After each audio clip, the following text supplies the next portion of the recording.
All right, let's do this. Yeehaw! Hey, welcome everyone.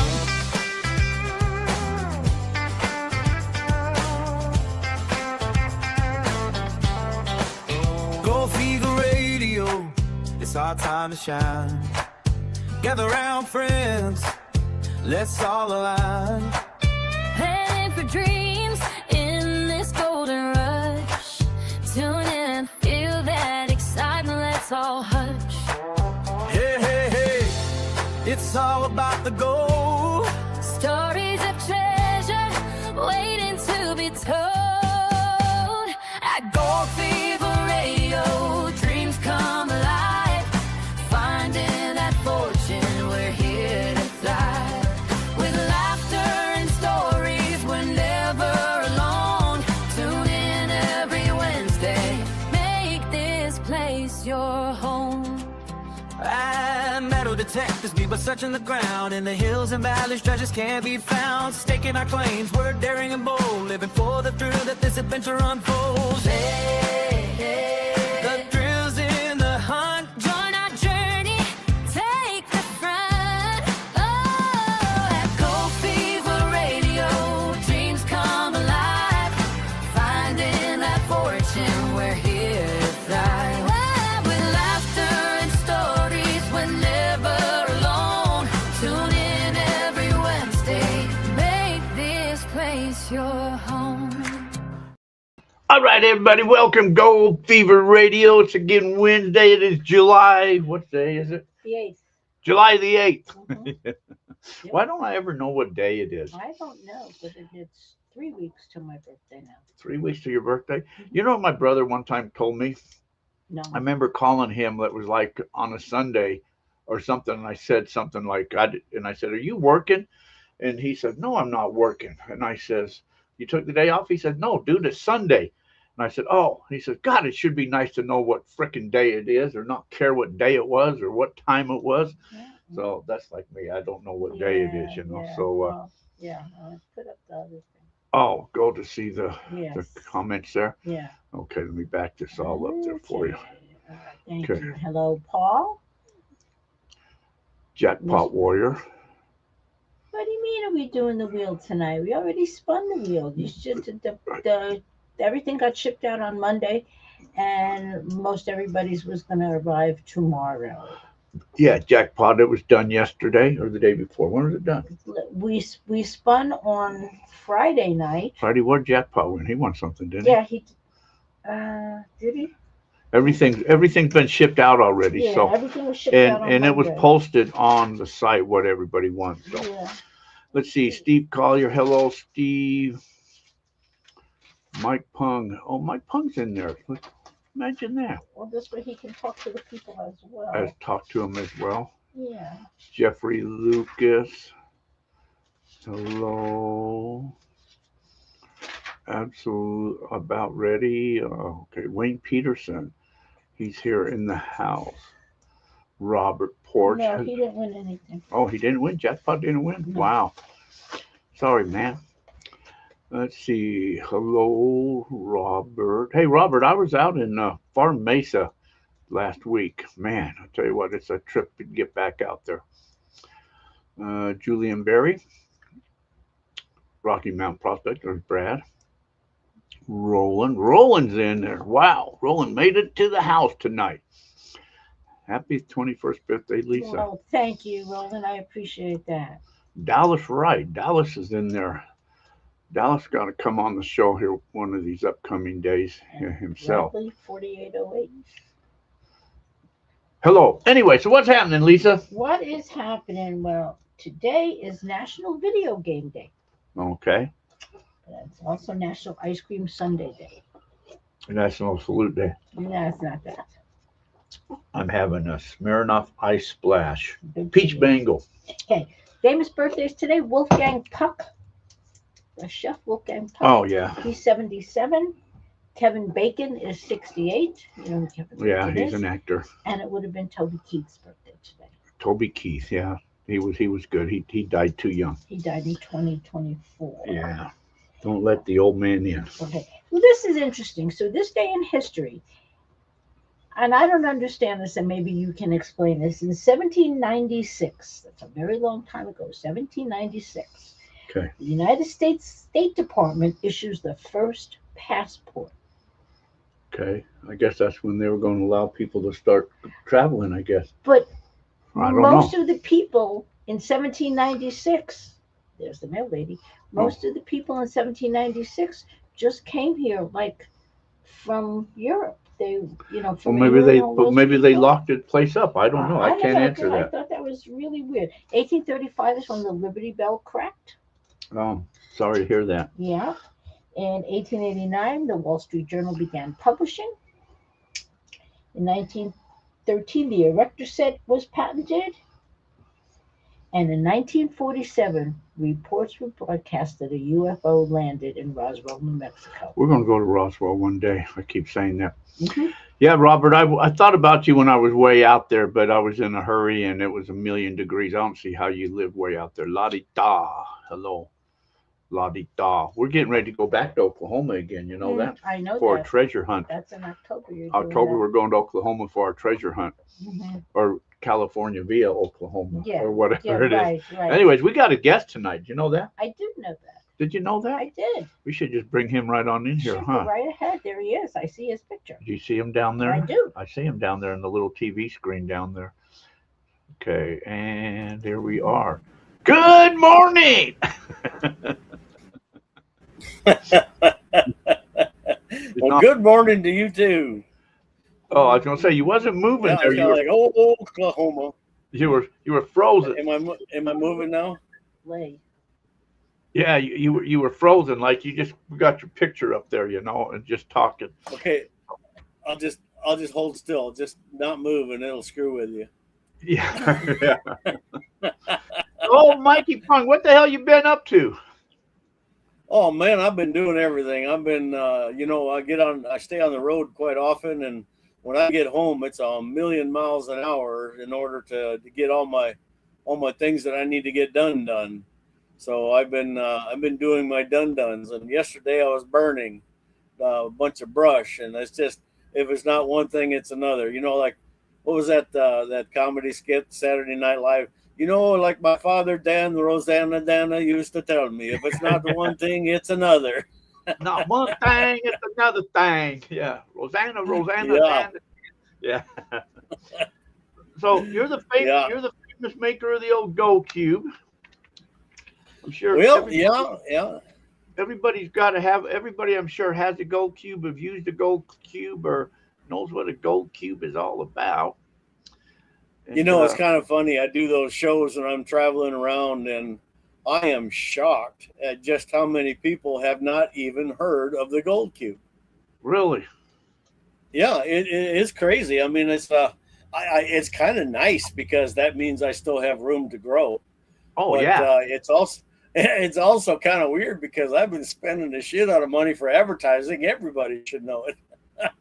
That's well, maybe you cut back and people will see it and they'll say, "Wow, what the hell's that?" Yeah. Yeah. Well, I was. Go ahead. No, go ahead.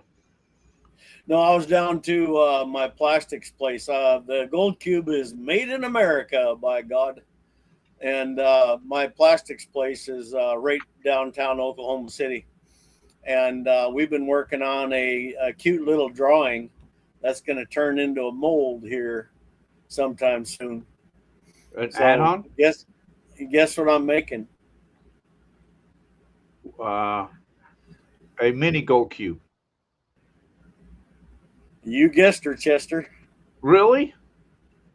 Yeah, I'm making one that an entire 4-stack will fit inside of a 5-gallon bucket. Wow. Yeah, so it'll make it more portable. It'll make it, you could take it out onto a claim. You could put it in someplace in your RV. I mean, it'll just make it a lot more capable. And it, even though it's as small as it is, it'll still be able to do about 500 pounds an hour. Scuba man. No, yeah, hey, that'd be pretty cool to a little sample thing, to to utilize just to have there. And then you're going to have the little mini trommel to go on top of it and everything too. No. That'd be cool. Just a little mini trommel, that just sit there.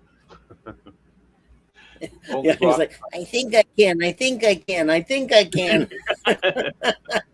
Just little rocks that'll go through. Damn it, damned up again. Yeah. Quick, get the dynamite. So I remember the first. I don't know about the first, but I remember when the gold cubes first come out. We were in Stanton, and we weren't. I was staying in Stanton. Dave Rencrest was the caretaker then, and Linda and Larry and Linda were the caretaker, and I was just staying there. And I remember Dave had one of them. It was the ones where you had to have the paper clips to hold down the top piece. Oh yeah, gosh, that was back in 2011. That was, we only had probably 25 of those that actually had those clips on them, and then we ended up making a new screw-on diffuser. But yeah, that whole diffuser thing being held down by paper clips, I mean, it worked, but we found out its Achilles heel was vegetation, because I had like a thin strip of miner's moss in there, and that strip on that plate would clog up with vegetation, and it would just be a mess. So we had to have something a little more little more flow through than trying to spread the water out with miner's moss. But it all worked out pretty good. We come up with a new diffuser, and now a lot of people are using our diffuser idea in some of their water boxes that they're producing 3D printing. But that's okay. I didn't patent it. It's a freebie. Yeah. No, but yeah, I remember that, and that's when I first learned about the cube, and so Dave let me play with it, and I was using it and playing with it, and my first thoughts is, I don't like this thing, And, yeah, you're a dry guy. Yeah, because I'm used to dry washing, But so then I remember then we started working with the GPAA doing their events. Actually, it was a boot camp.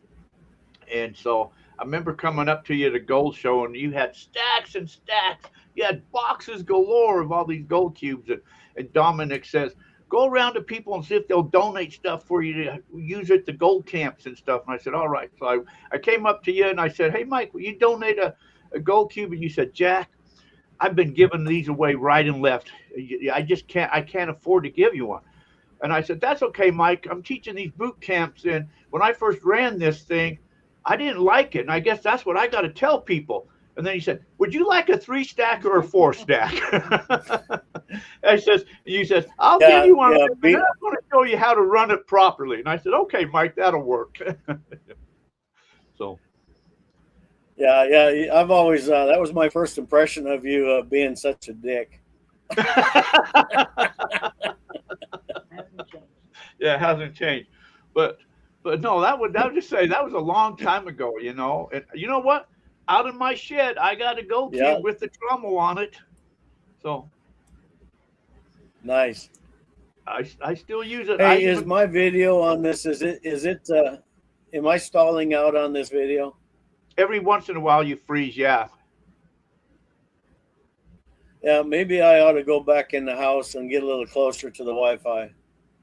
Is that what it is? Yeah, I'm pretty sure that's what it is. So okay. I'm going to take. Okay, we'll take a break. We'll see you back in a few then. For a walk. Okay, we'll see you back in a few. Okay.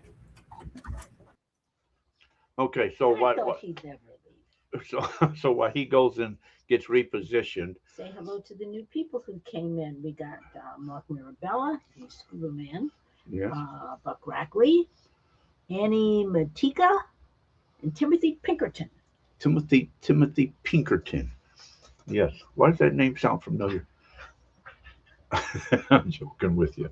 It's the Pinkerton cops. Oh, no, I'm joking. He was out of court site. I know. Do you know that? I do know that. So, anyways, okay. Oh, man, I tell you what, I'm still exhausted. So, anyways, yeah. So, guest tonight is Mike Pung. We're talking gold stuff. We're harassing Mike. Just we're giving him a hard time about his gold cubes. How many people in here actually have a gold cube or use a gold cube? That's what I need to know. I think he's back situated. Let's see if he's back in the house again. He's walking. I don't think he's. Is he still walking? Yeah. I'm ready for the new gold cube, Bradley. That'll be cool. Yes. It'd be nice to try the new gold cube. Is he back? Is he there yet? Let's see. Are you there now? I think I'm there now. Oh, that was quick. We'll see if it works. Yeah, Who you got for Wi-Fi? I've got two different Wi-Fi's. I've got AT&T and also Cox Cable. Oh. Right now I've got it on the AT&T. But yeah, looking at the way that it's coming in, it looks like there's I don't have that lag time going on. Not as bad. Yeah, I remember once we used to have Verizon and we were just using the hotspot. Man, that was a nightmare. And then we was using HughesNet. That was even worse. So finally we had to break down and went to Starlink. Yeah, but even the yeah. campground in that building. It was. Yeah. Yeah. I'm gonna go get the mail. Okay. So HughesNet, Starlink's not bad. Let's see, Anna, Jack, I didn't realize you were GPAA 2. I'm the Southern Indiana president. My husband is the Southern Ohio president. Annie, well, hello. Congratulations. Welcome. So I'm ready for the new gold cube, Bradley says. Okay. Roland has a gold cube. How many people use a gold cube, have a gold cube? Want to buy a gold cube? If you need a gold cube, call Mr. Gold Cube. Oh, no, that's Mr. Gold Cube. Yeah. Yeah. Mr. Gold Cube at goldcube.net. 1-800-649-0256. Gold Cube. Yeah, I did that song a while back on the Gold Cube there. Yeah. That AI written song. We have two, both with the trommels. Yeah, that's I like it with the trommel. That's a pretty slick and mine was an old trommel. And I was talking to Kelly one time and he told me to send it back to him and he would fix it up for me. So I did that and he did. And then I also have his big sloosh with the trommel and all that. Kelly's a nice guy. People say they can't. I was just looking on here. We've got a guy that says that he's got the gold cube, but he hasn't used it yet. Well, I can guarantee he's never lost a piece of gold.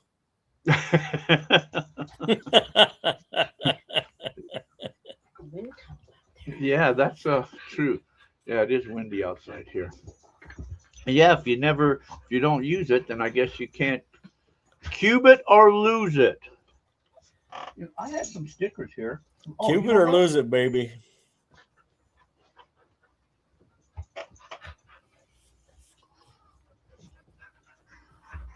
Am I the only ones that have these? Gold cube. I don't think so. I've given away thousands of them. I've got 999. Look at that. Yeah, read the yellow one. The yellow one. Cube it or lose it. Which one? They're both two different ones. The yellow one. That one. The yellow I'm background. a gold digger. In fine gold I trust. Catch and release is not an option. Yes. Yeah, in fine gold I trust. Catch and release is not an option. We want to keep everything that we find. That is correct. By the time we get to the pan, there's all kinds of sweat equity already built into it. So what freaking dogs. So when did the gold cubes first come out? When did you first come out with them? What year was that? Well, I first had the idea in 2009, and by 2010, we had the patent and the mold and everything. And by the 10th of October of 2010, we were a real business with a real product. So um, our very first show was in January of 2011 in El Paso, Texas, and I've been on the road since. I don't even know what my house looks like. No. uh, so so inventing this gold cube, a lot of prospectors, they're out there and they make inventions, and you've got all these many different types of stuff out there. How did the gold cube come about? I mean, in your thinking, how did you thought, oh, you know what, I think if I put this and drop this down and do this, I can make, how did all that process come together? Well, it was, you know what they say, invention is a mother. I mean, the necessity is another of all inventions. There we go. That's what it is.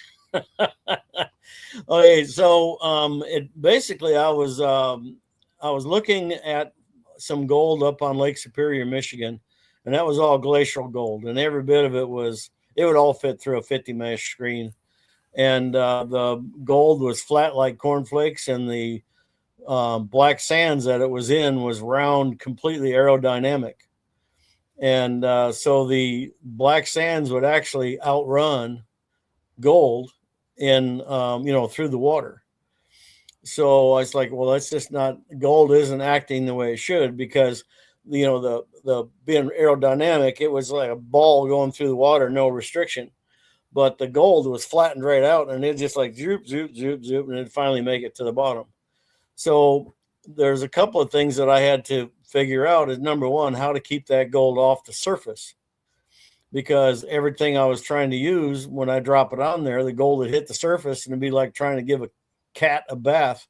It's just going to spread out and not not let you get it underwater. So I figured I've got to have some way to get that underwater. So that's where the G4 separator came in. And then the next thing I was thinking of was when I tried using it on a sluice box or a high banker or whatever, the gold was so susceptible to the current that it wanted to dig out. So when the gold was trying to dig out, I'd lose it. So I had, well, there's got to be a different way besides behind a riffle to hold on to the gold. And I was like, well, if we make some kind of elutriation, fluid bed, something that the gold would sink and get trapped under there, that I could probably hold on to that fine gold longer. Well,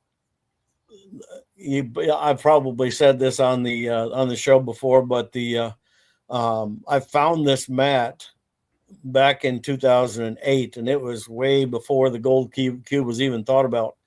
But this mat was on the tailgate of a horse trailer, and I'm back there picking at picking at his mat just to see what it looked like. And he come back, the guy that owned the trailer, he come back and he goes, "Can I help you?" I said, "Yeah, I'm a gold prospector." And he goes, "I don't think those are the nuggets that you're going to be looking for there." So, but I asked him where he got the mat, and it was right inside the tack shop where we were parked out there. I used to get lumber where it was cheaper there. But so I bought some of this mat, and I sent some to then my partner Red in Colorado, and we would we're going to try it to see if we can make a cleanup sluice or whatever it was good for. And we noticed that 5 to 10 degrees where most sluices are set, that it would start clogging up, and it's like, well, it's good for short runs or whatever. But then I accidentally tipped over the my stand that I had this thing on, and it went from about 8 degrees all the way up to about 13 degrees. So when the end dropped off. But as soon as it did that, then the mat started working. It started creating little vortex pockets inside each of the cells. And I was like, whoa. So instead of calling it rough top incline conveyor belt, we started calling it vortex mat, because that's what would happen when it was actually capable of doing some gold work. So we came up with that, and we're playing with it on the beach, and it was working out pretty good. I mean, it was working out better than most of the other items on the market. And so when we started putting a device together to be an all-in-one, and the G-force separator and the vortex mat were the two biggies that made this work. And then the gold cube was set at 15 degrees because we found out with that vortex mat that 12 degrees is where it would start clogging up, and 18 degrees is where it would start dumping out gold. So we said, well, we'll just shoot for the middle. So 15 degrees it is. So that's why the gold cube is set at such a steep angle, is because it works for that 15 degrees for the, for that mat. So basically the gold cube was engineered around the capabilities of the mat. So it makes it difficult for other mats to, if they can't function at 15 degrees, then they're going to have a hard time inside my box. So, and I say, if you're going to use another mat besides that vortex mat in there, just make sure that when you're done running, you shut your water off right away, or else you'll start digging your gold out and start losing gold. But people have fun. They put all kinds of other mat in there. But the gold cube was actually designed around the capabilities of the vortex mat. So once we had that going and all put together, and patents and tests and all this other fun stuff, when I had made a prototype on Lake Superior, and there's a video of that prototype being used, and it's like, oh, cool, it works. It's like, oh crap, it works. It's like, now we're gonna have to worry about financing and all this other crap, So yeah, it was kind of an aha, oh shit moment. I guess that's always a. But yeah, I took out one of them mats quite a long time ago and put in one of them other type of mats, and yeah, you're right about. I mean, they're not designed for other mats. It's designed for the mats that come with it. So yeah, and it's the 15 degrees that creates the problem. And I've seen people try to put a wedge down at the bottom to pick it up to 10 degrees, and as soon as they try doing that, water starts running out the sides and everything. So if you want to use those other mats, just use them in the equipment that they're designed for. I mean, they're designed for around 8 to 10 degrees, and your sluice boxes, high bankers, all that other stuff are designed for that. I mean, most of them mats are great mats for the right condition, but there's just a tough time when you put it in 15 degrees. So I remember when they first came out, there was another company I remember too that used a similar mat. He called it Miracle Mat or something like that. That guy, I think he was out of New Mexico or something. He made sluice boxes or something. But the big craze around Stanton was, what's this mat? Where's everybody getting this mat from? What kind of mat is it? And nobody could figure out what kind of mat that you guys are all using. And I know there's two different types of that, but the pockets are different. And I remember being across the street where that old mining company was behind those Keen's place back there, going down towards Decision Corner. They had that old mine there, and I was back there, and they had this conveyor belt. And I'm looking at this belt, and I said, this is the same freaking mat that stuff is. So I took it off and cut it up in big pieces. Man, I was selling it in Stanton, and everybody's using it, but it was a different type. Because one of them had the little square pockets in it, and the other one just kind of like straight lines. So there are two different versions. Yeah. The rough top incline conveyor belt. It's got two different surfaces. They've got the PVC surface, and then they've got the SBR, the silicone butyl rubber. We use the silicone butyl rubber. It's more rigid. It's got more durable. The PVC plastic is more rigid. But there's two patterns. One has got wider opening in each of the squares. I mean, there's a bunch of different people that make that same matting. But we have the one that's got the little tombstone in between each of the pockets, and that's what creates the stir. It's kind of like the secret sauce to it all. But having 7,000 little pockets in there, it's kind of hard to replicate something like that in a rubber mat. Yeah. But no, so I remember the reason why I told you in the beginning why I didn't like it. It's because when I first use it, there's a process you've got to go do or you lose gold in those things. Oh And yeah, you got to get the bubbles out. that's right. And see, in the beginning, that nobody really mentions that or says that, and so you Yeah, got to like scrub that down. Yeah. it's not in the instruction booklet. You should have had Lisa read it to you. Well, that was back in the '60s, so I don't know if that was in there then when the clip-on type was out. If because I used Dave's, and if he got one of the first ones, then he always got the first of everything anyway. So, but Oh yeah, yeah.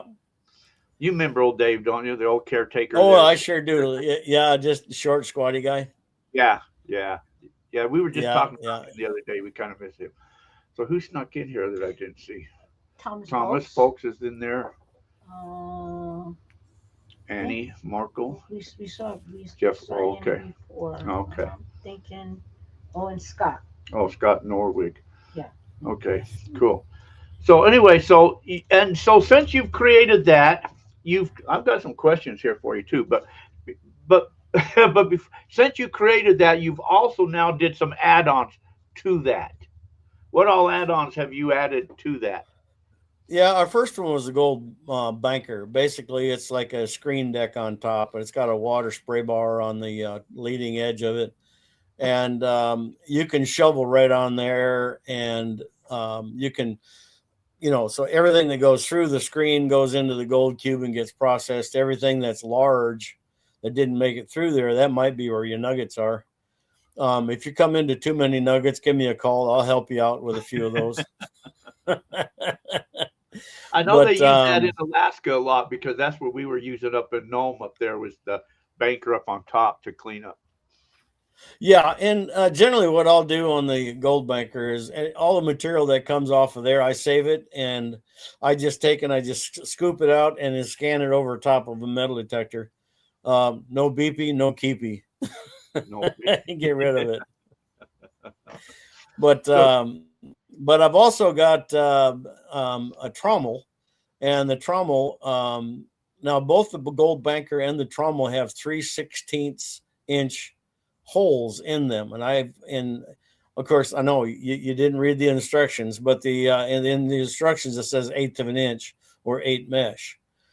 Okay, and the only reason I put 1/8 of an inch or 8 mesh in there was because 3/16 of an inch is actually 6 mesh, and I can't find a 6 mesh classifier anywhere. So I just went with 1/8 inch because 1/4 inch is too big. right. All right, I so I thought went with 1/8 inch, but the 3/16 holes that are in the gold banker and in the trommel barrel, that is the maximum size for the gold cube. And so anything that comes off of the trommel and discharges, I check it for nuggets, and everything that comes off of the gold banker, you check for nuggets. And because of that, I came up with another device, and it looks just like a miniature high banker that attaches to the end of your gold cube and captures all the large tailings that comes off those classifying accessories, the gold banker and the trommel. And so then that will process all your nuggets and pickers and everything out of your oversized tailings, and so you don't have to go through it with a metal detector because it'll all be in your nugget zone. Now the nugget zone, the riffles on that, the very first riffle on that doesn't come off on an angle. It is 90 degrees, stands straight up 90 degrees from the mat. And the reason I did that, and is it becomes a nugget block. So there's nothing for a nugget to jump over. Everything else can get over it because of the water, but a piece of gold can't get over that. So all the people that have been showing me the gold that they're getting out of their nugget zone, every bit of it has been in that first 6 inches right before that first, what I call the nugget block riffle. So where's that gold, the nugget zone thing? Where does that hook up with in conjunction with the trommel? It hooks up at the back end of the trommel, what's exiting out of the trommel? No, the barrel goes down into the belly of the trommel, and the belly's got an opening that that all the small stuff it gets fed right into the gold cube. But the Okay, discharge goes out the back end of the so trommel. out of the trommel, right? Independent if it's a 3-stack or a 4-stack, it depends on where it's going to discharge, because a 3-stack, if a 3-stack discharges to the right, a 4-stack's sitting up the same way is going to discharge to the left, because every time you add another stack, you're going 180 degrees, because they flip. Yeah, because I was thinking that gold nugget zone thing was some reason on the side somehow. But if you're using that in conjunction with the trommel, I was wondering how that hooks up to. No, it's right on the end of it. It's not on the side. It's so you're gonna have like the gold banker. The banker's got that real wide edge on there. So that wide edge is going to be where everything discharges off and falls straight down. So right there, that's where the hopper is for the nugget zone. Okay, so okay, yeah. So it's right there. So that's where the hopper is. But then it goes off to the bottom and then comes right back off back the other way. So it's processing side to side, but it's sitting right on the end of the gold cube, right where the discharge is. And the discharge is adjustable between the gold banker and the trommel. You can actually, you've got 16 inches of slide on the stand for the trommel or the nugget zone or the gold banker, because you can slide that back and forth to make sure your positioning for your discharges is going to catch all your oversized materials. So it's adjustable for whatever you put on there. You see, that's what I was wondering about, because I don't always, run my metal detector if I've got the trommel set up, and like you said, that 3/16 punch plates or anything's dropping through it, but anything larger than that is going to exit out the back end of the trommel in the discharge of the trommel. So that's where you put the nugget zone at then. So, and then it'll run off there. So it is actually running the discharge from the trommel through the nugget zone then. Right. Every piece of gold that's greater than 3/16 of an inch is going toward the trommel, out of the trommel into the nugget zone, or off the top of the gold banker into the nugget zone. But if you don't have a nugget zone, then you just discharge that all into another tote or pan or a bucket or whatever, and that's when you'd use a metal detector and scoop it, scan it, and make a determination of whether there's any metal in there. Yeah, I like I said, I never do that because I use a metal tub, and when it falls out, it's on the ground forever.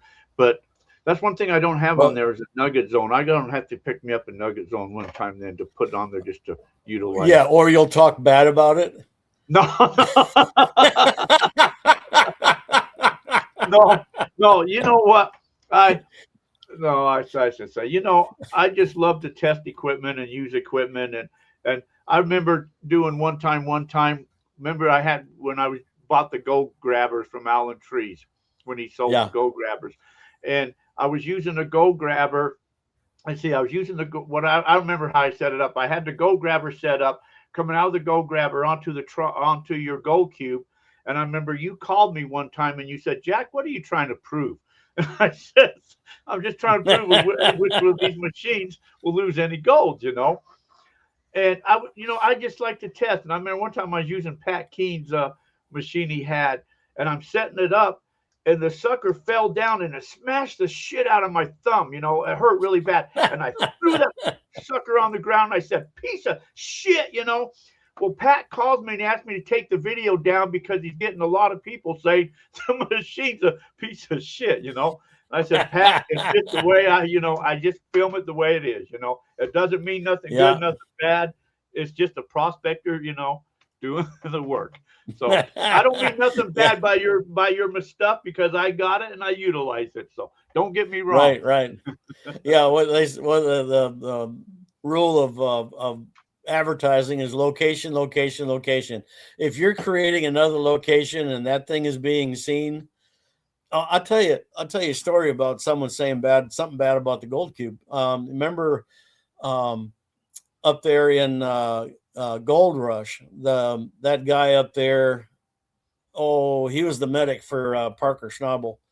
Um, had that red beard. He was oh geez, why can't I remember his name now? But I can't. Anyway, him and his wife were up there after they It started. wasn't Doc, was it? They called Doc. He was also a gnome, wasn't he? Or the same guy, him No, and his wife? yeah, Curtis She was Lewis. she was a nurse and he was the doctor or something, wasn't it? I don't know. His name was Curtis Curtis Lewis. And Curtis Lewis, he got a crew together. He called them the Misfits, and just a bunch of Army veterans. They got together and they put a crew together. And I went up when they were in Oregon. I went up and I helped them learn panning and how to use the gold cube and all that stuff, and just helped them with their cleanup. And then from there, they went up to Alaska. So once they got up to Alaska, in real life, they wanted a like the Freddie Dodge ultimate cleanup room with a duplex jig and the shaker table and all that fun stuff. And all they had was the gold cube. Well, they made my gold cube look as bad as it could go. They set it on the rocks next to a river, without the stand, crooked as hell. Said it didn't work, tipped it over, and cursed about it. And they said, if we're going to get any gold this year, we got to have that room.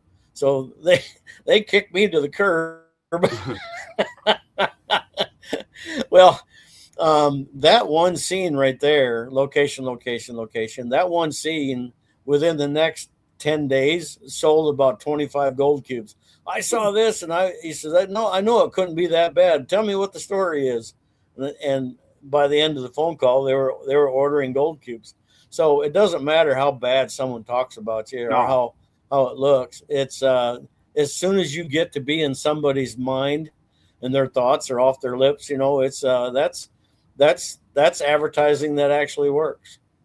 Yeah, So it's advertising, regardless, good or bad. It's still. So Wayne says, "What's the average amount of gold you got? Audio gold cube? I don't. Oh, out of your gold. Yeah. Oh, out of your he's obviously talked to text. Talk to text like, hey, what do you think of my dress? And I said, wow. And the talk to text said, moo. But that'll get you in trouble. The average amount, I mean, really, there is no average amount. The most I've ever gotten out of my gold cube was an ounce and a half. And the least amount I got was like 3 specks. So, I mean, it's just whatever the dirt is able to give you. I mean, if you're in bad area, don't expect any ounces. If you're in a good area, you better keep working as long as your body will let you before somebody else gets in there and gets your gold. But on average, if you I like the guys up there in the Bering Sea, they've pretty much proven that you can hold about 10 ounces of gold in one tray. wow. So if you totally fill it up, you're going to have somewhere around 30 ounces. Now, the Brian Wilder, he actually got 51 ounces in one cleanup, but there was a lot of gold that was still stuck in the G4 separators. So 51 ounces in one cleanup. I'd love that to be an average. Oh, yeah. Yeah. So, so that's that. There is no average. One of the things when you're out someplace and the material's not changing, nothing's changing, you should have the same amount of gold on the same amount of material. Let's say you run 10 buckets and do a cleanup, 10 buckets, do a cleanup. You just that's your schedule. You should have real close to the same amount of gold every single time. And if you don't, then something has changed, whether it's your material or maybe you lost a leg on your cube or something. I don't know. But as soon as your average changes, then you pay attention to differences, and you've tried to make sure you can explain the difference. And it's like, oh, well, the color of the material changed, and I quit getting more gold. So the next 10 buckets, you go, instead of going straight where you were, take a right. and start and follow that same color material that you're in. So when things change, find out why, and that will help you with your day. And it goes for if it's all of a sudden, like I was getting a gram out of 10 buckets, and now I've got 7 grams out of 10 buckets. Well, pay attention to where you're getting that dirt and do your best to replicate that. So replicate success, and also understand when things are weaning out, and don't just keep throwing dirt in a bad area. Find out what changed, and make a decision to make a change to stay in the better gold. It's like, I guess, with any piece of equipment. I mean, if you're in a bad area, you ain't going to get no gold. If you're in a good area, you're going to get, but I've noticed what I do with the cube, because one of the biggest things I get is that you got to tear it apart to clean out. It'd be cool if you could just leave everything intact and just pull the mat out and shake it off and then slide it back in. That rather take it. So if you've got the trommel on there, you got to drop the trommel. So what I do, I'll take that first tray off and I'll clean it out. And if there's a ton of gold in there, then I'll go to the second tray. If there's not a whole lot in that first tray, then I won't worry about it. I'll put the trommel back and continue running, or whatever I do. But I won't tear it all the way down unless I'm continuing getting gold. But, so if the first tray's loaded, I'll go to the second one until basically it plays out, so I won't break it all the way down.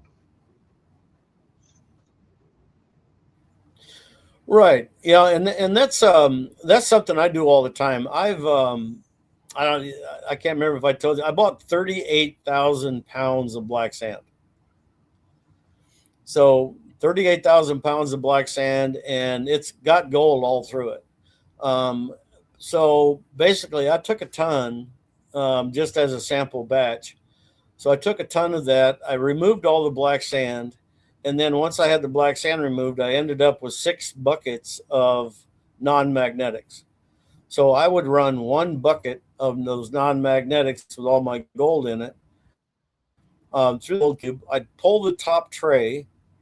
I would get that cleaned out. I would put the clean top tray back down on the bottom and move the other 2 up. Oh. So I'd cycle the 2 on the bottom up, and the one that was on top, I would put it down underneath. So because I was checking my second layer down, there was hardly nothing in there, just a lot more heavies. That's all. So so I'd run a bucket, clean up the top tray.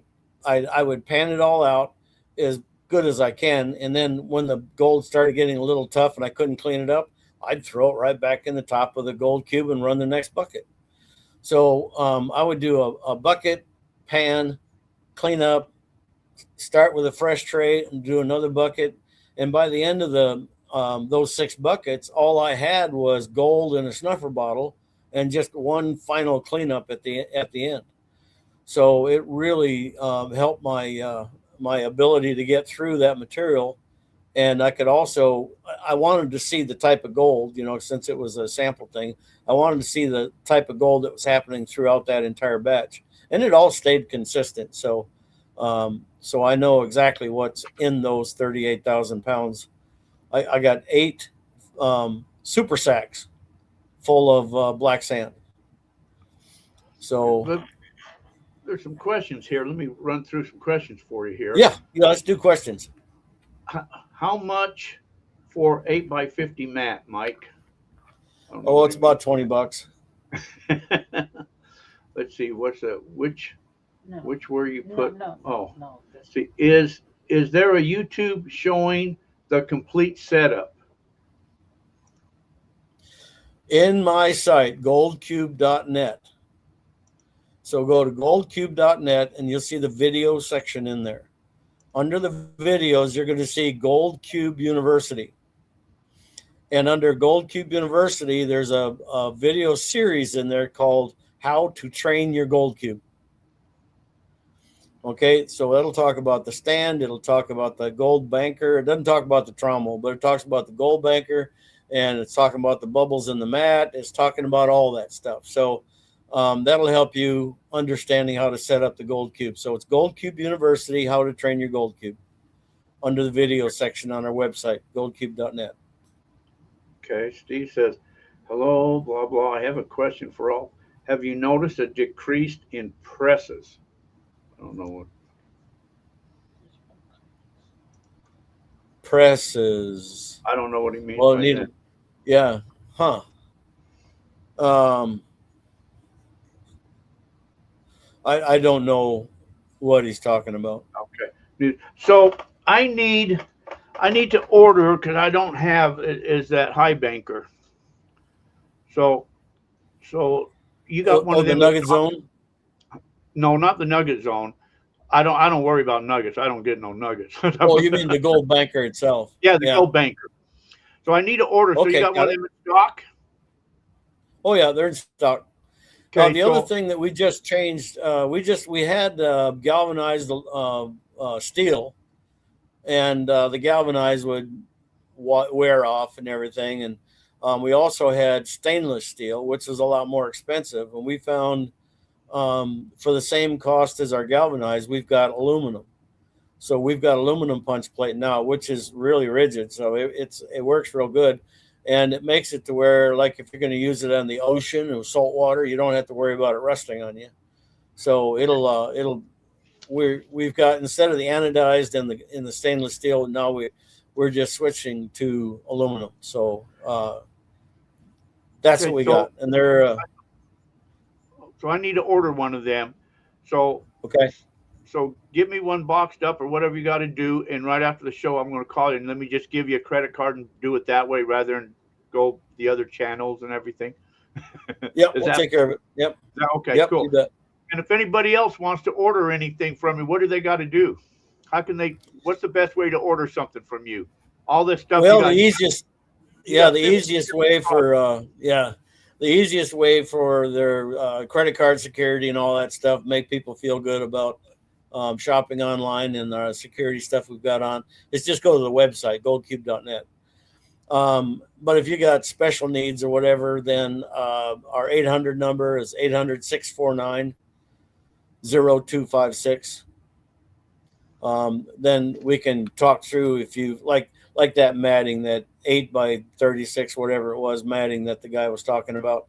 It would make it. I mean, that's not on the website. So if people need some matting or extra hose or whatever, it's just some things that they figure we have, but they're not on the website. The 800 number works real well. Cool. All right. Let's educate some people that maybe some new to prospecting and looking for some gold and stuff like that. So let me throw a bunch of questions out at you, and you educate everyone. How's that? Okay, I'll put on my smart hat. Okay. There you go. Okay. Number one, is gold always associated with quartz? The real fun answer to that is 95% of gold is associated with quartz, but 95% of quartz does not have any gold. That's a Okay, good one. so there's the next question. Yeah, so that's so whenever you've got like in Nevada, they've got those big open pits. What they have there is limestone, so the gold there is completely not associated with quartz. Way back in the day, the water came up through that was real high in acid and just tore into all the limestone and made it very porous. And the next episode blew basically pregnant brine of water, hot superheated water with gold in it, and the porous limestone acted like a filter, and it filtered out microscopic gold on its way through. So when they're looking for gold there, they first have to see, has this limestone been affected by acid or not? If it has not been affected by acid, then they don't even look for gold. So they just put a drop of sulfuric acid on there. If it fizzes, then it's never been touched by acid before. If it doesn't fizz, then they know that there's a second episode of gold that could be in there. So Look at you getting an order the already. I know it. I just had to hit the X. So that's an example of gold that is not associated with quartz. But whenever you've got superheat, super pressure, and time, you have the ability to get gold combined. Gold is everywhere. It's those the thermal reactions, the pressure, the heat, and the time that actually puts all the gold molecules together big enough that we can actually see them. Like when a tectonic plate is moving, it's creating a superheat, like a lava. The thermal exposures to lava itself. The lava that creates superheated water that brings gold down to a liquid form under severe pressure, because superheating means putting a substance beyond its boiling point. So, like when you have a pressure cooker, you can make things hotter when you've got more pressure. So, under the earth, the same thing happens, and anything above its boiling point is considered superheat. So that's what happens underneath mountains and stuff when tectonic plates are moving and all this stuff is happening. The rocks start turning into liquid, and it starts collecting the little pieces of gold. It's like taking a spray bottle and spritzing the hood of your car, and nothing is moving. But as soon as something gets a little bit too big, one droplet finds another droplet, finds another droplet. Pretty soon it's get bigger and bigger and bigger, and it all collects.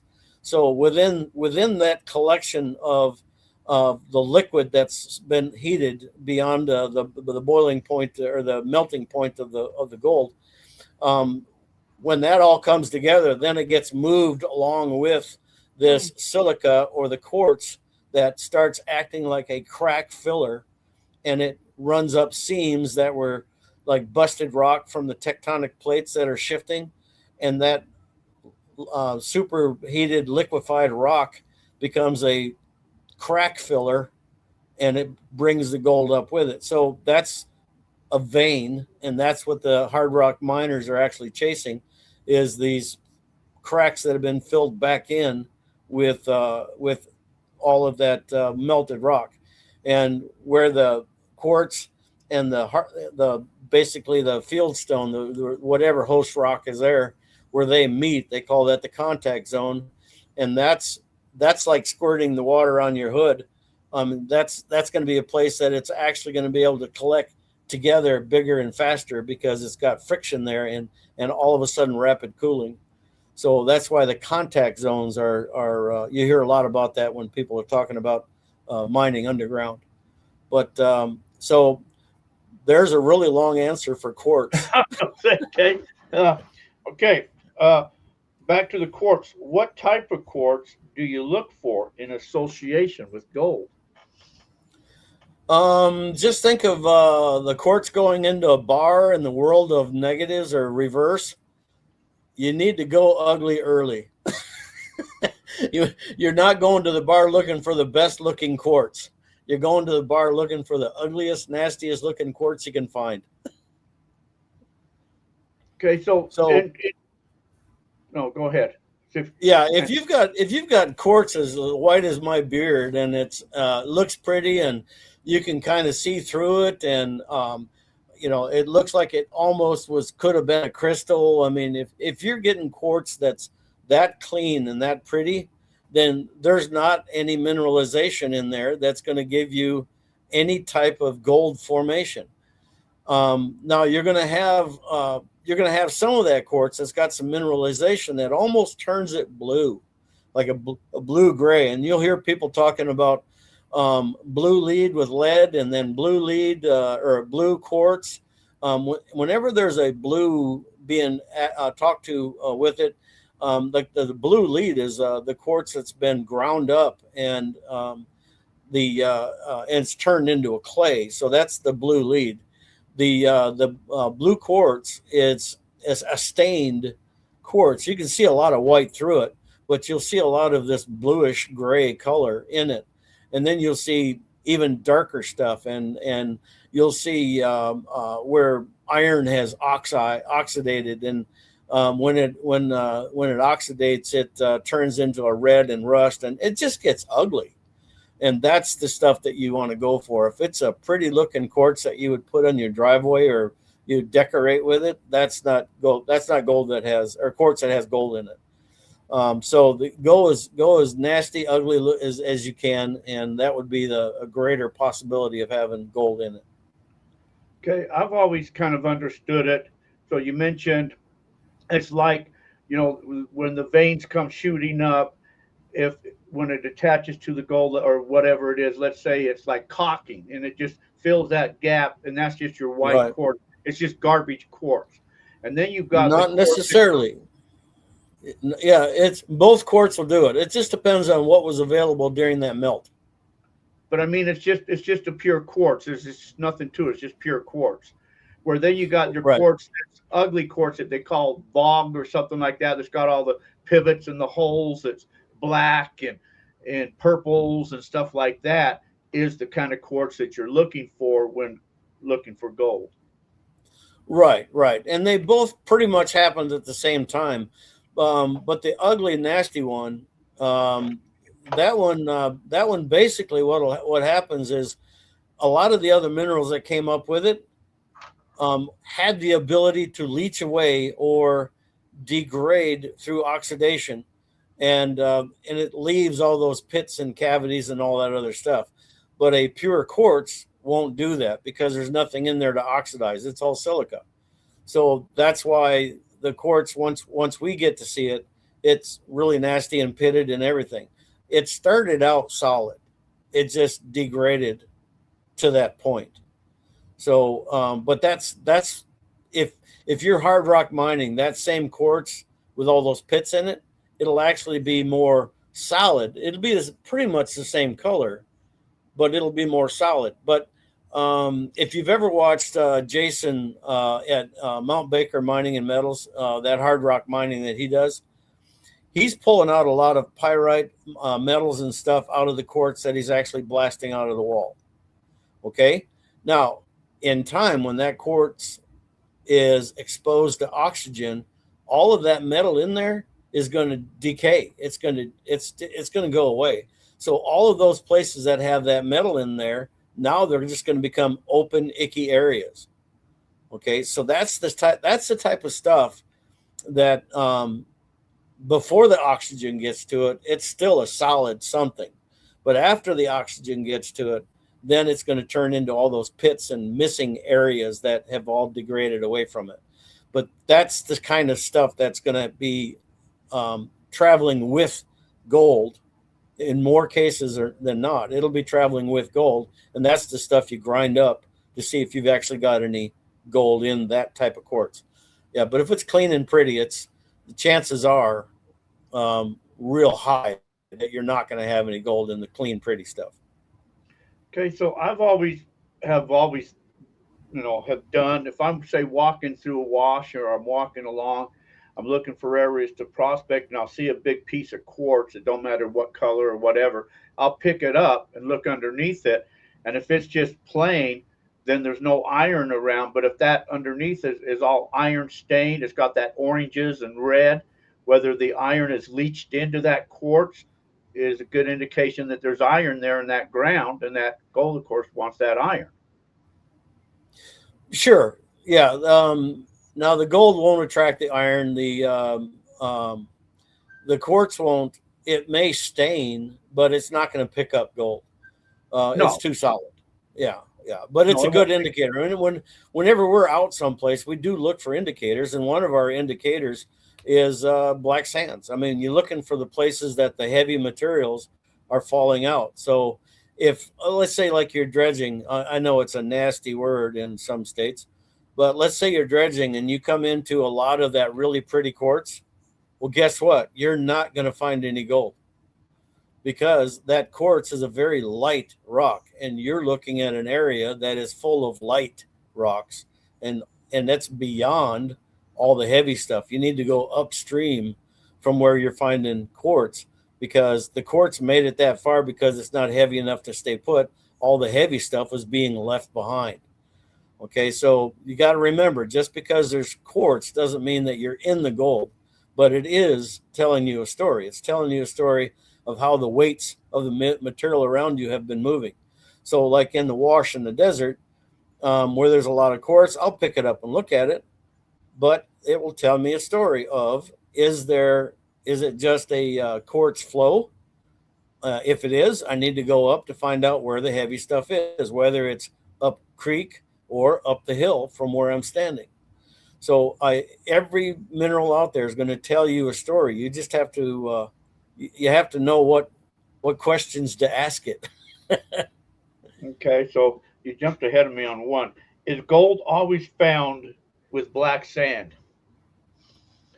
My favorite answer to that is um, absolutely. Every single time it will end up together. Okay, here's the thing.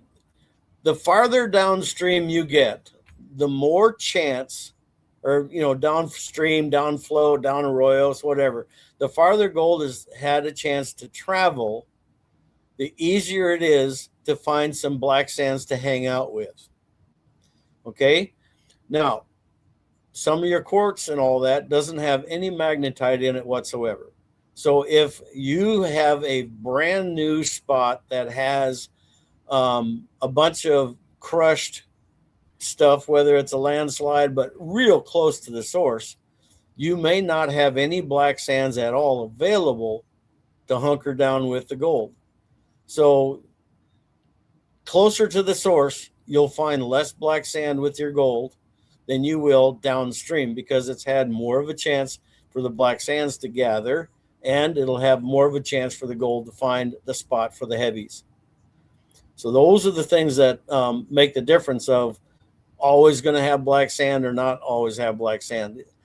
If you find a lot of black sand, if there was gold in the area, then gold's going to be there. But if there's not any gold in the area, like if I go down to a river here in Oklahoma, there's a bunch of black sand, but there's very rarely do you find a piece of gold. So just because there's black sand doesn't mean you're going to find gold. But just because you're finding gold doesn't mean that the black sand led you there either. So you have to understand what the gold is telling you. The black sands are going to be an indicator of this is where the heavies are, and it's a great place to look. The gold is going to tell you how far it's traveled. If it's real sharp edges and it looks like you could see the outline of a rock it just broke loose of, and I mean, if it's just totally rough and it hasn't got any rounded off edges like it's traveled very far, you're more than likely not going to find a lot of black sand in that area. In some places you'll find black sand no matter what, but if you're not going to find any black sand that happened as that piece of gold busted loose from wherever its host rock was. So you can use the gold to tell you how far it's traveled, and then you have an idea of exactly what you've got going. Now, when you're out there and you find black sand, let's say you're out there metal detecting and you said, "Oh, this black sand's bothering the crap out of me. I can't tune it out," or I'm finding all these nails and rocks. Lead and all this other stuff, and you're getting all pissed off because you're finding nails and lead. Why get pissed off? It's telling you where the heavies are. So you got black sand, you got nails, you got bullets, you got lead weights, whatever. You have just been told the best place to find the gold. You just got to go a little bit deeper now, because gold is heavier than all that other stuff. So you got to use what the land and everything else in it is telling you, because that's going to give you the secret of whether or not you find that life-changing nugget or not. Okay, see, I've always heard. I remember the Massies one time saying, "Wherever you find gold." Let's see how the saying is. Wherever you find gold, you'll find black sand. But wherever you find black sand, you won't always find gold. And the Right, gold which and is black just sand yeah. travel together. So if you're clear down a wash and you're finding very fine black sand, the gold you find is going to be with that is going to be fine also. If you're finding chunky, thick black sand, you can find chunky, thick gold, because they're going to be running together. That is true. Yeah, the bigger the magnetite or hematites, the bigger they are, the better chance you have of finding bigger gold, because the smaller gold has had an opportunity to move farther because of its size. And also the black sands will be moving farther if they're smaller as well. So when you get into fine float sand and you got fine float black sands, you'll probably find some little pixie dust gold. But you start getting into the cobbles, you hear people say, the larger the cobbles, the bigger the gold. So you start getting into real coarse gravels and starting to get into some um, like driveway size rocks and cobbles, and you're going to be getting into bigger gold, because the bigger gold is going to have a hard time getting past all that stuff, where the fine gold can just float on through it. So yeah, the size of the material that you're finding the around, that's indicating gold, that's also indicating a better size of gold. But there are some areas there's just not any big gold available, and no matter how big the black sand is, um, if all you got is 50 mesh, then you got 50 mesh. Right. Well, I remember the buzzard one time saying, you walk down a wash and you find a big old chunk of hematite or magnetite, a big chunk of that. There's a matching nugget someplace to that, is what he always say. But Yeah, welcome to the mother lode. yeah. Okay, here's a very important question. I was just researching today, and I saw this again today, and it struck me. And I've heard this other people say it before. Now, I've always believed that the gold is in the earth, down way below, and it's liquid, and it's moving through the earth liquid, and eventually it'll come in contact with maybe quartz or something else, and a little fissure vein or whatever, and it gets shot up to the surface. And then once it up there, it cools and it breaks away, and you got your alluvial fans and all that, and it works its way down. But some people say gold did not come from Earth. Gold came from space, meteorites, and all of that. How can the two make sense? Earth came from space. We were just a big pile of dust at the beginning. But gold did not shoot down from a meteorite and get lodged into the earth from a meteorite. I mean, now, yeah, you're talking the creation of Earth. I can understand that. But yes, that's exactly right. Now, you'll see that a lot of people, there's like the meteorites, they've sent probes up and they've sampled, and there's supposed to be so much gold and just riches up on these satellites. Well, guess what? All the space dust that's out in the stratosphere, that's what everything's being made of. I mean, so all of the space dust that's out there, that comes down to Earth, and guess what? If it's a molecule of gold, it's a molecule of gold. If it's a molecule of carbon, it's a molecule of carbon. Whatever. So whatever is actually coming down is going to hit the Earth, but it's because it's like a space dust.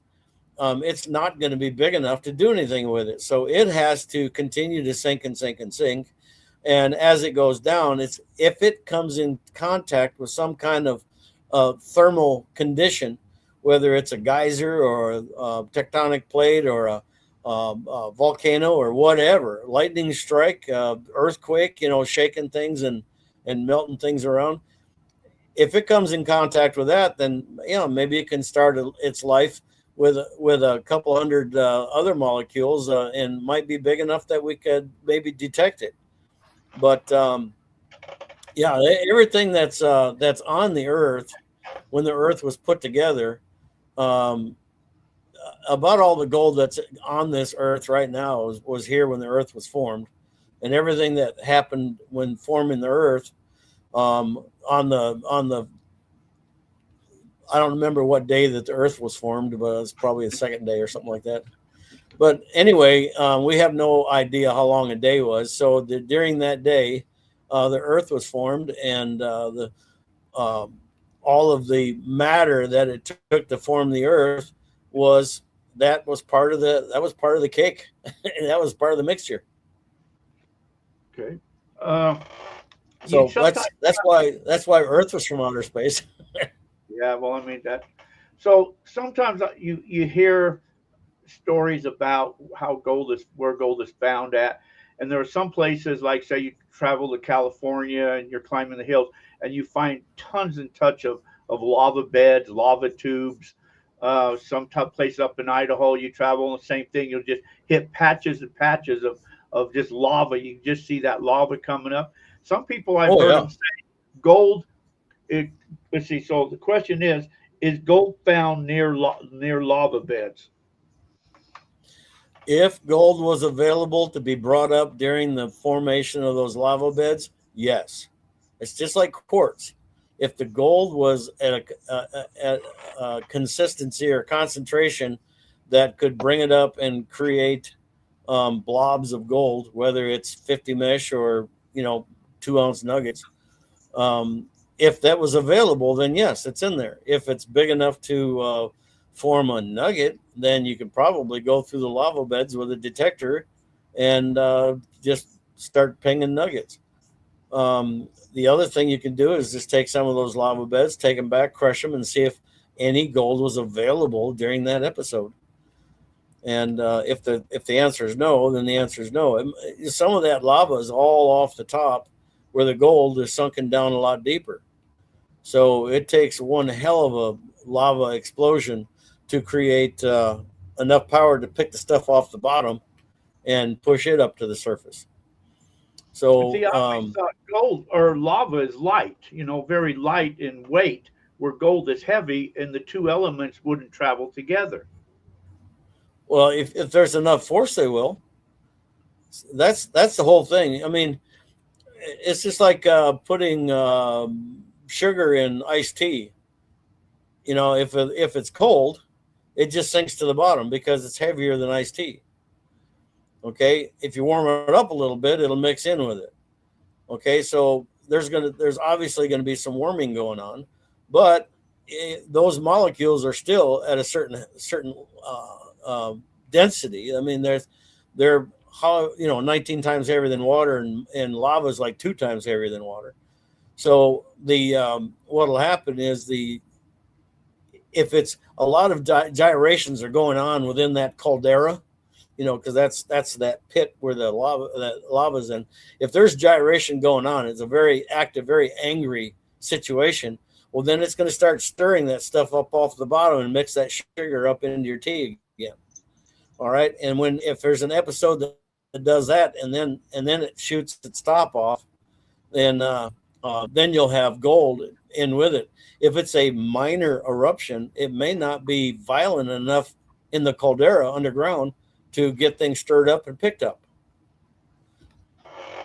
So that's why. So it can be there. Okay. When people are out walking around, let's say the desert out here, you've been out here in the deserts, mostly, I guess, any Yep. place. When you're out walking around in the desert and you're trying to say, I wonder where I should dig at. Should I dig in this wash? Should I dig in that wash or that wash? Let's see what I put in. What other indicators or what indicators do you really looking for before you kind of set up? What all things are you looking for to find gold? Well, in the desert, I mean, you look for mineralization. One of the easiest ways to tell if there's some good mineralization in the area is like the trumpet plant. The trumpet plant will grow best in high mineralized ground. If the ground is barren, you won't find that type of a plant. And so I look for that. If I see a lot of those in one area, then I know that there's really good mineralization there. Instead of disturbing it right there, generally what I'll do is I'll just start working downhill from like a patch of trumpet plants. They call them trumpet plants or pitcher plants. What do they call those things? They're trumpet plants. Okay, trumpet. Okay. Yeah, I was like, anyway. So I'll use those as an indication of mineralization. Then I can inspect a lot more of anything that's been exposed. I start looking for anything that's happened by water, anything that's happened by nature, whether it's a flood or whatever. I look for collection points. Once I find the collection points, then I can also determine whether or not there's enough friction or pockets to stop gold from moving any farther. So I start looking for those types of areas in that. And then once I start finding some good friction areas, that's going to slow black sands and gold down. If I find pockets that'll actually house black sand and gold, or obstructions like rocks, or all of a sudden like in arroyos or a drainage cutout or whatever, turns, or I look for low pressure areas if the water was running. But I'll go downhill from those areas. And then if I start finding gold downhill in an area that's nature has done a lot of the work for me, then I'll start working my way back uphill again if I'm going to go deeper and start exploiting that area. So in the desert, that works pretty good. The other one is the yucca plants. I like the yucca plants. The downhill side of yucca plants, for some stupid reason, ends up being more mineralized than the uphill side. So it's kind of like the yuccas will actually sit on top of mineralization. So if I find a yucca plant, I'll go downhill from that and see what's in there. I'll just remove some material and sample it and see what we got going. If I'm out metal detecting, I'll go on the downhill side of a yucca plant first. So I look for little signs like that out in the desert. Another really good sign that there's gold there is if somebody's been doing a lot of digging. Yeah, that's yes and true. Yes and true. I remember a time. This was, I don't know how many years ago. This was 30 years ago. Me and Lisa, we're walking up this wash.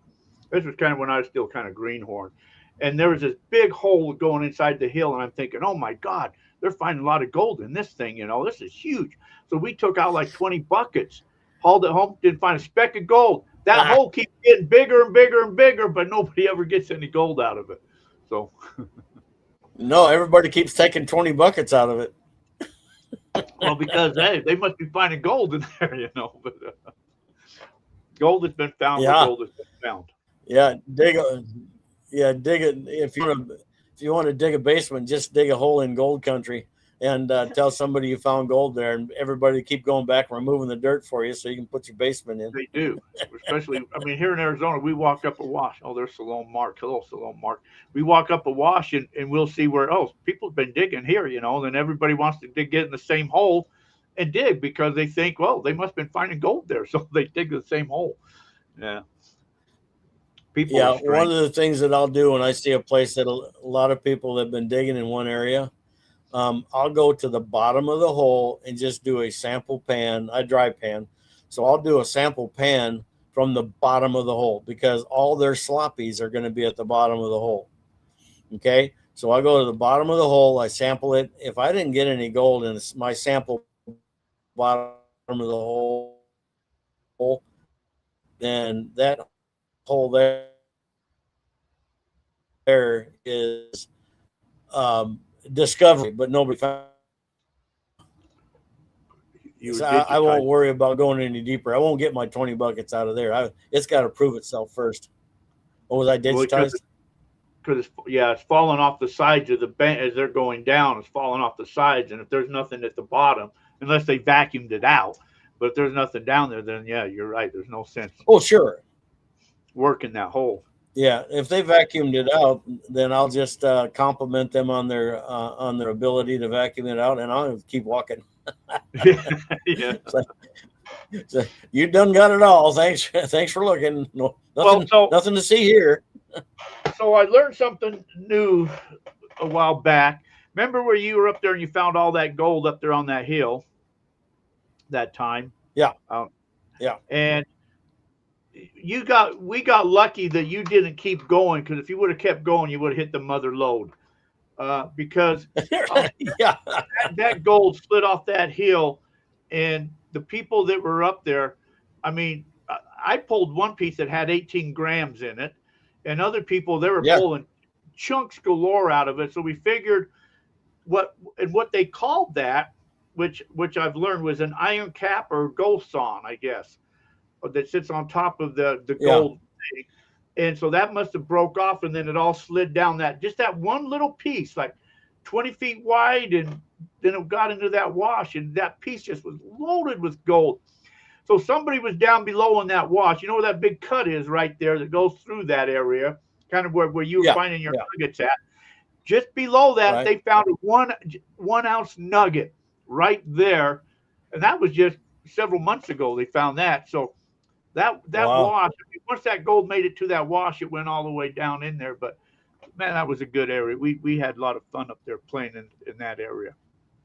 Yeah, I wish I was able to spend more time there, but when you're there with other people, then it kind of pulls you away when they want to go. So Yeah, that part's true. But I just kept sending people there over the years. Go this way, go this way, go this way, and you found some there, and another guy went higher up, and they kept going higher and higher until they find out where it was coming from. And man, there's one guy we called him Pound Brad because he would bring 5-gallon buckets oh yeah, of just rock back, just full of gold, you know. So, but anyway, so it was fun while it lasted, you know. yeah, but he was busting up bedrock up there to get to that. Yeah, well, he dug right at that edge, and he dug down about 6 feet and run his detector, and he was just pulling. He'd come into camp and Right. he'd run into, here. You can have this one, thank you. Here, you can have this one. I mean, buckets full of these rocks, you know. So man, but he's one of them crazy he people, found, you know. he found the Yeah. contact zone. Yeah, come on, Jack. I found it. This is going to change our life, man. But dude, I've been there so many times. No, thank you. You know, you go have fun. You know, all this type of stuff. You know, so yeah. You know, gold does a funny Yeah, thing. people are funny, you know. Yeah, but you make friends and you lose friends over gold sometimes. You know. Right. It's funny how gold affects people. Sometimes some people it's like, it's just gold. You know, and some people they get that, their eyes glaze over and they start the little evil laugh and mine. Yeah. You know, it's crazy. That's what I say. I've lost friends over gold in the past, and but anyway. All right, I know it's getting late, so I got one final question for you before we kind of let you go. If anybody's got any questions for Yeah. Mike, shoot it on now. If not, I'll try to make them shorter answers. yeah. Well, you know what? So, I mean, we had a free dig here when was that, November? Yeah. A dig here. And there's a guy that was on Gold Rush.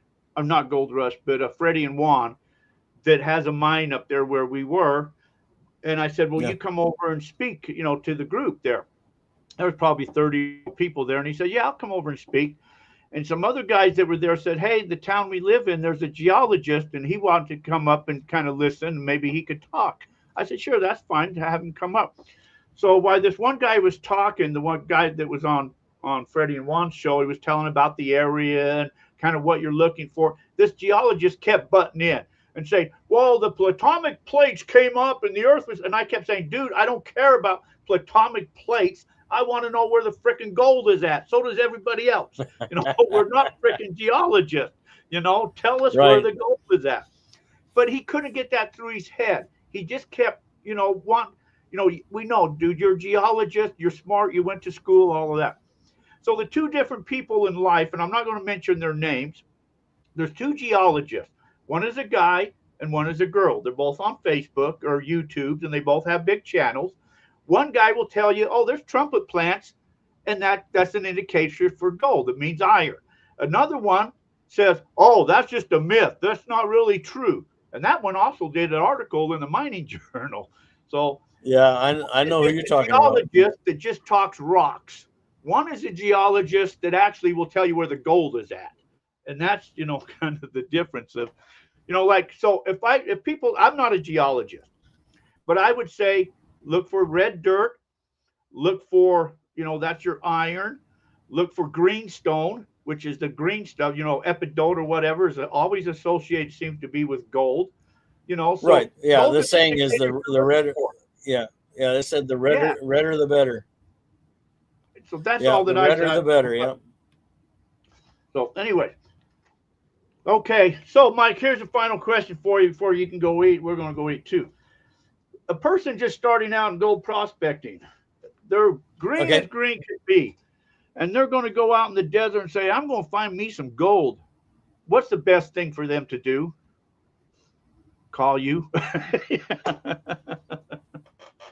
Yeah. Yeah. Bring water. Lots of water. Yeah. The best thing that you can do, whether it's the desert, and I tell anybody that wants to get started with gold prospecting, whether it's a desert, under the water, above the water, out of the water, I don't care. The best thing to do is you better know how to pan. You need to get some. That's the best thing for pay dirt. You buy a bag of pay dirt and it's got gold and stuff in there. The most important thing about that pay dirt is not how much gold's in it. The most important thing is that gives you something to practice with, and you can see how gold acts. You can see what is gold, what's not gold. You need to practice on that dirt. Need to throw the gold back in there, pan the dirt out again, throw the gold back in there, pan the dirt out again. You have to get good at panning. All prospecting starts with a pan and ends with a pan. Now, if you're in the desert, you're also going to have to try to learn how to dry pan, and it's pretty easy to dry pan. It's not as accurate as with water, but when you're out looking for gold, you only going to be answering two questions when you got a pan in your hand. Number one, is there any gold here? And number two, is it any better than the last place I checked? Okay, that's all you're trying to do with a pan out there. When you're dry panning, you can get those answers, but just throw your cons once you see some gold, put them in a baggie or a bucket or whatever, take it home and process it with water, where normal panning is done. So learn how to pan. That's what you got to do. The other thing is join a club or be part of a group like Jack's group or whatever. Go out with like-minded people and learn from them. They've already made all those mistakes, and you can learn from their mistakes and get a head start on your career out there digging for gold. So learn from the best that's out there and learn how to pan, and then start worrying about what equipment that you're going to operate with. And usually when you're out learning with those other people, you're actually able to use some equipment, basically try it before you buy it stuff, whether it's a dry washer or a gold cube or a pro line or whatever the case may be. Join people that are out there doing it and learn from them. Yes, I tell people I can show you more places where gold is not than gold is. Yeah. So somebody wants to know if the stand comes with the gold cube. Yeah, it does. It's a whole Yes, kit. the stem comes with a gold cube. We've also, in about a year ago, we got rid of all the welds on the gold cube stand, so there's no more welds on it. So there's no weld to break, and also we've got some big thumb screws now instead of the little tiny ones that hurt your hands. We've got some big plastic knob thumb screws on there to make it easier to level the thing. So somebody asked, are you buying black sand? Where do you buy black sand at? I bought it from a mine in Arizona. If you're just needing some black sand, just because you want some black sand, I'll sell you as much as you want. I knew a got guy 38. Yeah, I got 38,000 pounds. Yeah. No, there was somebody in Alaska one time that had those 55-gallon barrels, and they were like full of black sands. I'd love to process that stuff. Yeah, that's what Mark says. Look for gosons. I just learned that word just a few months ago about the iron caps, and I believe that's up on that hill. That's what was underneath that, where all that gold that we got up there came from. Right. Let's see, So Freaking Sweet 16. These are new people that I see in here. I live in a small, tiny hut on the claim. I don't. Let's see, I eat noodles. Oh, okay. Guy Carl. He's up in Michigan, Guy Carl. How is the work going? Oh, what did you do before you did the Gold Cube? Well, before I got into the Air Force, I was a parts man at a international harvester dealer. Before that, I worked on a potato farm. But then I got in the Air Force as a aerospace ground equipment technician. I retired in '95 and started a woodworking business. And I had the woodworking, fine woodworking. I did lathe work. I did radius mill work. So if you picture a big fancy mansion with a curved stairway, everything about that is the type of stuff that I built. And so during my last 5 years in my woodworking, I tried to run the woodworking and my gold at the same time. I ended up just getting rid of the woodworking and just went 100% gold. So other than that, I just sat around and twiddled my thumbs. Well, sometimes that's the best. So yeah, somebody said join the clubs. Wherever you're at, I always tell people, they say, where can they go get gold? The best thing to do, just Google the area you're at, join a local club. You know, a lot of people I see in our chat room here, they either live in Arizona or they're winter visitors out here. You know, we've got several clubs. The biggest club out here in Arizona is the Roadrunners. You know, a lot of people belong to them. They got thousands of claims. You know, they only keep, you know, good claims with good gold on them. It's an excellent group. I belong to majority of all prospecting clubs out here. That's where you're going to learn the meetings, go out with people, learn what they're doing. They'll teach you. You know, I remember when I first got involved, the guy using a dry washer was telling me, oh, run that dry washer as flat as you can. Then somebody else would say, why would you want to do that? You're blowing that dirt off. I want to keep that dirt on that thing as long as possible before it will settle. And I thought, you know, that makes more sense. You know, because gold is not, it will separate better in water than air. Why would you just want to blow it off? You know, keep it on Right, that right. tray as long as possible to give it a chance to settle. So you learn all different things and listen to other people, and because you'll get different answers from different people, and then you got to piece together what works for you and stuff like that. But Yeah, the best thing to do with whatever piece of equipment you got, you need to learn how to read what it's doing. The big word is exchange. Do you have a good exchange?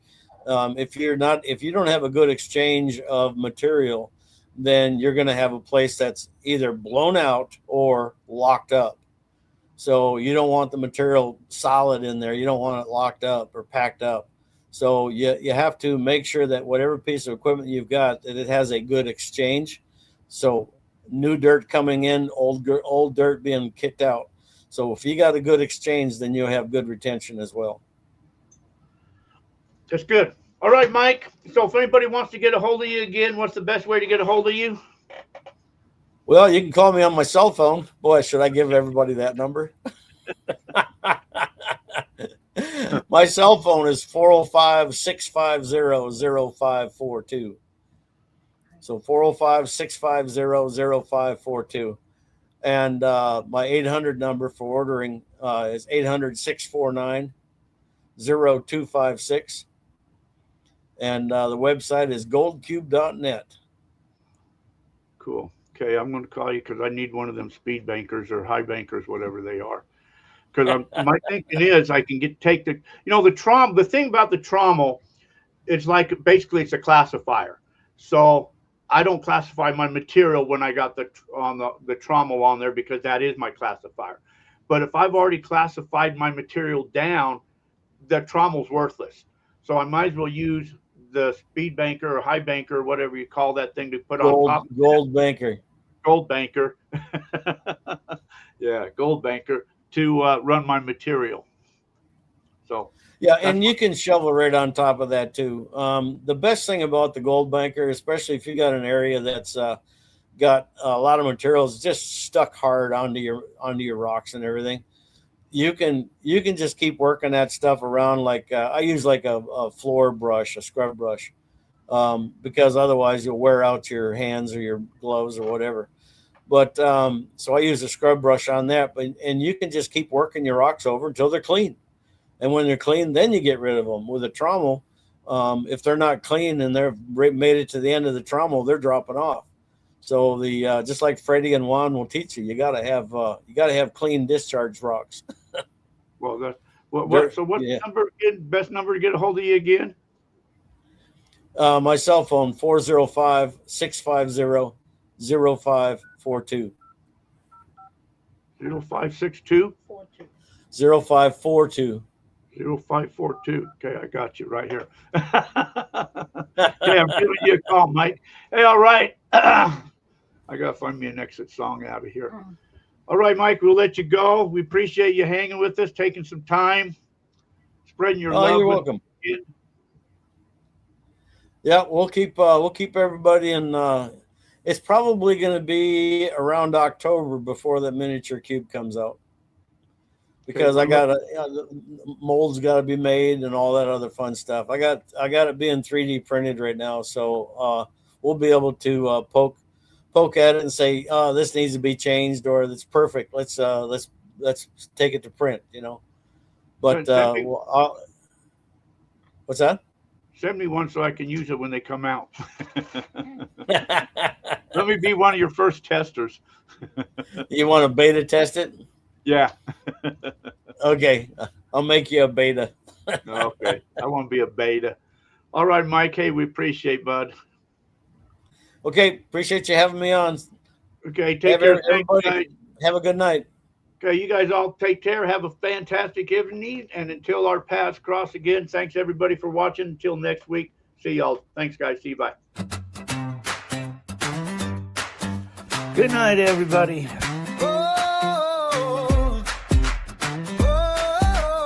Y'all be safe out there.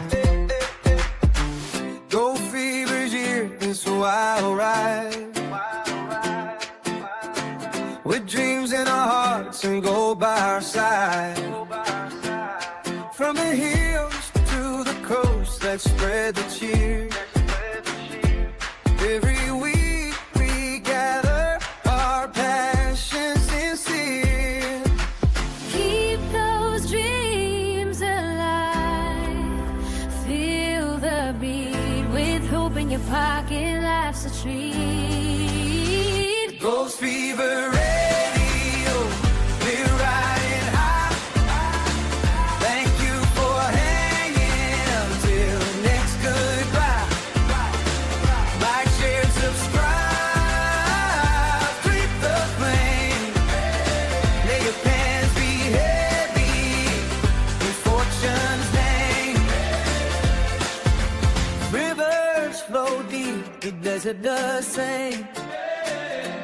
In the air, there's magic, adventure we bring. Shiny treasures waiting, just take a chance. Join the journey, let's make memories dance. From Alaska to valleys, let's chase the light. With hearts full of riches, we'll shine so bright. Go Fever Radio, we're riding high. Thank you for hanging until next goodbye. Like, share, and subscribe. Keep the flame.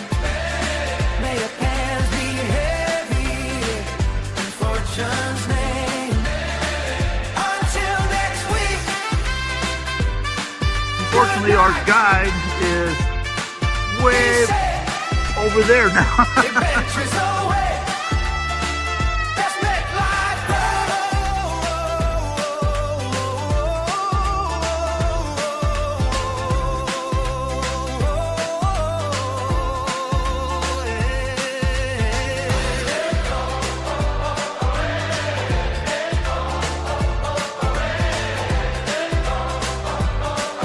Thank you, everyone.